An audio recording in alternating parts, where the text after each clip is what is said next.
I believe that if I hadn't come together with this project and meeting other people in the HaRTC and getting to know people in the community action boards who also share their concern as well as their well-being. You know, I'm a lot different today than I was even 3 years ago. You know, through this project, I have turned my life around. I was a strong alcoholic, and I was dying from alcohol. And I lost members of my family. I lost my sister, and I lost my brother through alcoholism. And that is not the way that I choose to lead. And so being sober this day has brought me joy in my family life, in getting to know my grandson, and just getting closer to my family, you know, who are left. I have members of my family who are also alcoholics that no longer drink alcohol, and I'm happy for that because I identify with not picking up that drink, and I'm a lot healthier mentally, emotionally, physically. I feel great. So happy for you too. Yeah. So a big part of what we do is harm reduction. What does harm reduction mean to you and for your community? Well, harm reduction is a way of life that I practice today, and it's done wonders for me. You know, my thinking patterns are even more different. Even if I'm retired, I enjoy going out and doing, you know, just odd little jobs, and that's meant a lot to me. So what does harm reduction mean to you if you were going to define it for someone who wasn't familiar with harm reduction? Well, I see a lot of youth, you know, in my days since I've been here in Seattle, I have lost so many people that I used to drink with. And if I knew what I know now, you know, maybe some of those people would still be here with me. You know, I'm like practically the only one left out of all the people that I used to drink with. Here I sit. You know, I'm spiritually stronger, emotionally stronger, physically stronger, and I can still outrun the cops. And what is it like being a part of research? Well, being a part of the research has meant really, really a lot to me, because I see a change in me personally. I see a change that's for the good, and I see a change coming for the people, and that is why I'm a part of what I do. So you're a part of your community and seeing change happen for your people in a lot of ways. What makes the research, the way that you're involved in research, different from the other ways that you're involved in helping your community? Well, in the research, like I'm having a plan. I am having a plan. And my plan is based on my spirituality and my thankfulness that I would be able to come out and be a part of the people who are still suffering. And lately, as we always have had, we have been losing a lot of our people through alcohol. It's almost like a daily thing for me where I hear so-and-so is gone, no longer with us. I hear that all the time, practically every day. And it saddens me. And just very easily, I could have been one of them. I could have been, out there drinking. And, being a part of this research has helped my sobriety. Because it has me realize, where I'm at in my life. And it has opened my eyes, even things that I forgot upon, like me being raised by some good people, grandfathers, grandmothers. I think about them daily, even if they are no longer here. Like I have a grandfather who has never taken alcohol, but yet my mother, all my uncles and aunties on my mother's side, they are gone from alcohol. If I knew then what I know now, I would have shared this with them. And maybe I could have saved them. You were a part of the Harm Reduction Talking Circles when we first started it at 1811. How would you describe Harm Reduction Talking Circles to somebody who hasn't experienced a talking circle and doesn't know too much about harm reduction? Well, I would ask them, because I have been thinking about this and how I am going to state to my friends how my experience was in being able to sit in these meetings and realize that it's okay not to drink. That I can be me, and I don't have to drink alcohol anymore, it was taking me. And several times I came close to passing away because of alcohol. Today I'm spiritually a lot stronger, and emotionally, mentally, I'm a lot different than what I used to be.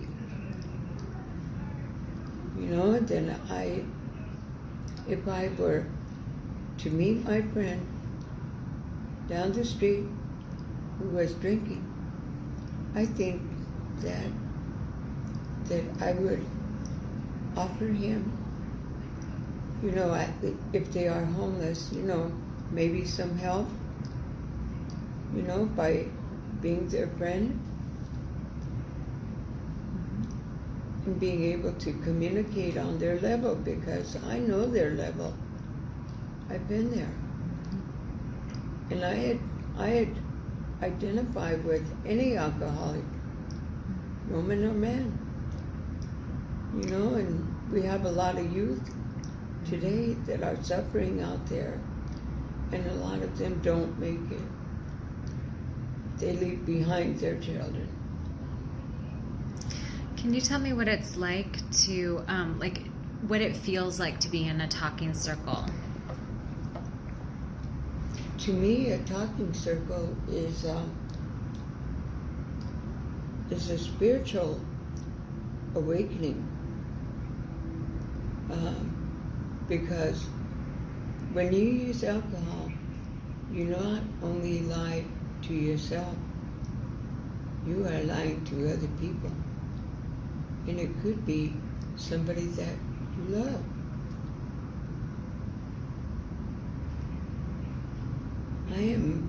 I am here on this earth by myself, and I am sick and tired of lying to myself. A talking circle. I can share what I have in my heart. Now, what is not what I learned at any college or in a book. It is what is in my heart.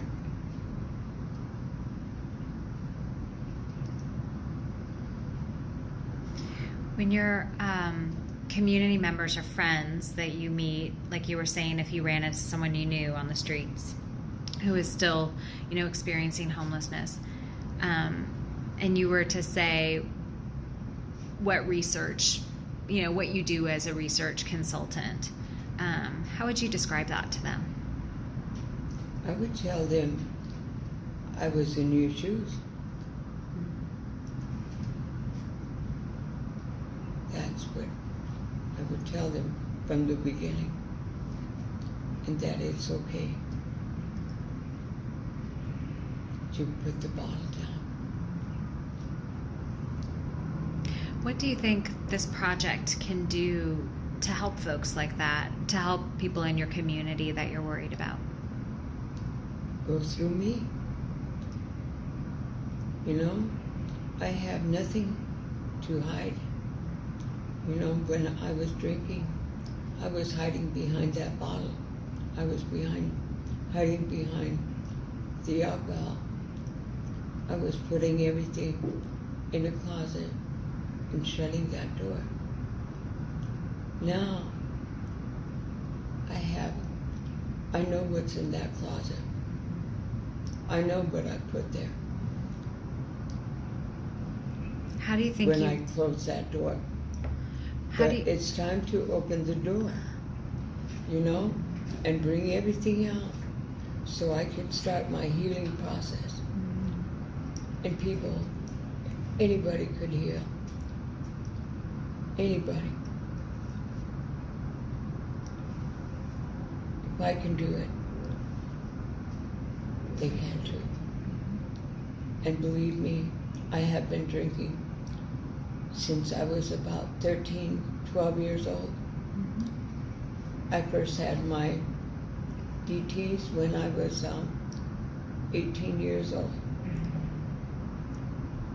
And back then, I don't even think people really realized that there is such a thing as teenage alcoholism who suffer, and that's how it all gets started.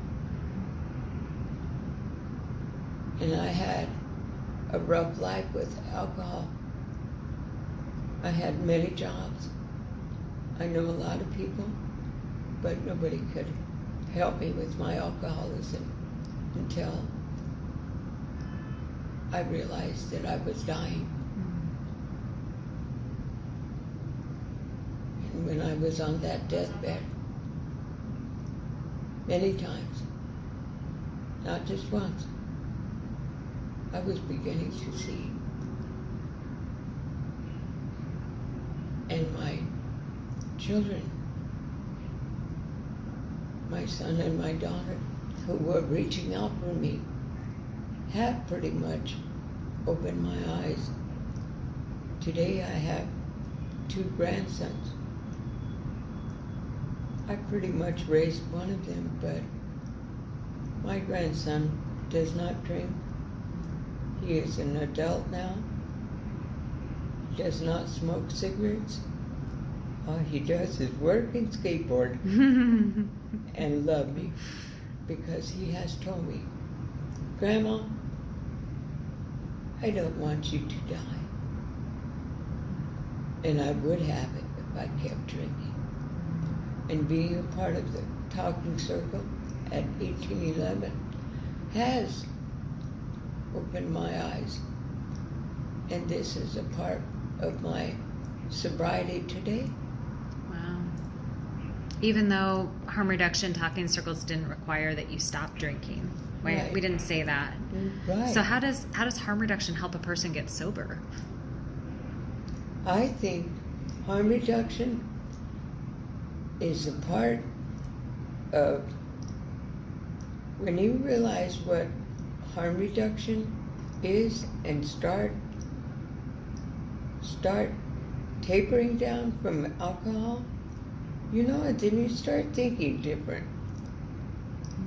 Because you know that there is spirituality out there. And some people say, oh, there's no such thing. I never received any help.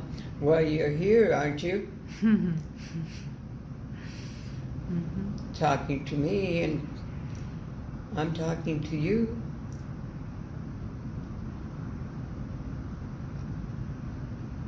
Thank you. Could I ask you a few questions about the LEAP and the Life Enhancing Alcohol Management Program? Mm-hmm. So you were one of the first LEAP Advisory Board members. Mm-hmm. What has it been like being a part of the LEAP Advisory Board at 1811? Well, at first I was I couldn't let alcohol go because I think I had a fear in me of what I might go through. But I had never really sobered up before. And I was, after a while of I was periodically drinking, but I was unhappy. It was like I wasn't drinking all the time anymore, but tapering off, right? Because I think I had a fear of getting sick and being hospitalized because I was hospitalized so many times before from alcohol use. That's what I was afraid of, that I would go through DTs and all that, but I had already gone through that when at the age of 18. And it is scary. And especially at the age of 18, when the doctors did not understand what I was going through. I was at the Denver General Hospital and trying to tell these people, I'm seeing things, I'm hearing things. They probably thought that I was taking drugs, hallucinogenic drugs, but I knew different. And I was hearing things. And this was the alcohol? Yes. Mm-hmm. Right. Strictly alcohol. Mm-hmm. And I had drank so much that when I didn't have the alcohol, I was 18. Right. That's still a child. And now you're a respected elder in the community, doing this research and being part of the LEAP Advisory Board. What has it meant to be at 1811? You're definitely a respected elder, and you're on the LEAP Advisory Board, and you do the LEAP activities, and you have for many years now. What does all of that mean, do you think, for you and your community? Well, I don't know about what other people feel about what I do, but I see a lot of people when I let go of the bottle, I see women, Native women, even that live at 1811, I see them tapering off. they're reducing their alcohol intake. My neighbor is reducing, and her and I, we talked about it, and I was happy that she was able to share with me how she has tapered off, and that she can be honest with herself. She doesn't have to go to her worker, you know, because she knows that I suffer also. So you're kind of serving as a peer counselor, or like an elder counselor almost, Right. to neighbors. Yes. Can you tell me about what it's like to be involved in LEAP activities, or doing LEAP activities? Like art and stuff? Well, the LEAP activities, when I was growing up, when I was a young teenager, I got thrown in jail on the reservation. And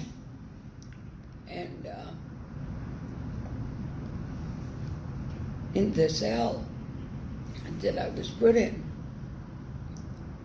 they had a little sliding window where you could open it, and then you could talk, whether it be the officer or whoever's bringing the dinner or whatever. Well,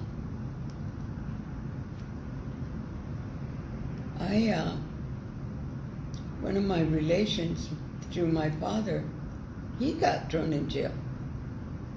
And he got thrown in jail with his artwork. You know, he was an artist. And he was a trustee. And so he was able to get his sketch pad. And so he had the people bring me a chair on the inside of the cell. And so I was peeking out through the little window, sliding window, because it was a solid door. Just only, you could slide it open. And my relation drew me on his sketch pad behind bars, peeking out. Now, all these years, drinking has barred me on the inside of that cell. And upon looking at that piece of art that my relation did, I was smiling. When he drew me, when he sketched me, he was a good artist. And he gave that picture to me. But I'm looking out. So there was hope for me. But drinking, I was inside of that cell. On the outside, when somebody else sees me, they see me different. And I'm going to be on the other side. And I say, hallelujah. I'm out of that cell. That's beautiful, Lovella. Thank you. Is there anything else you feel like people need to know about your work in our research or your work in the community in harm reduction? Yes. I'm pretty much an open person, you know, because there isn't too much that I haven't seen out here, out in the world. And I'm pretty much open, and my doors will always be open to the alcoholic who needs to share their experience and their hope and their dreams. Thank you. Thank you, Lovella.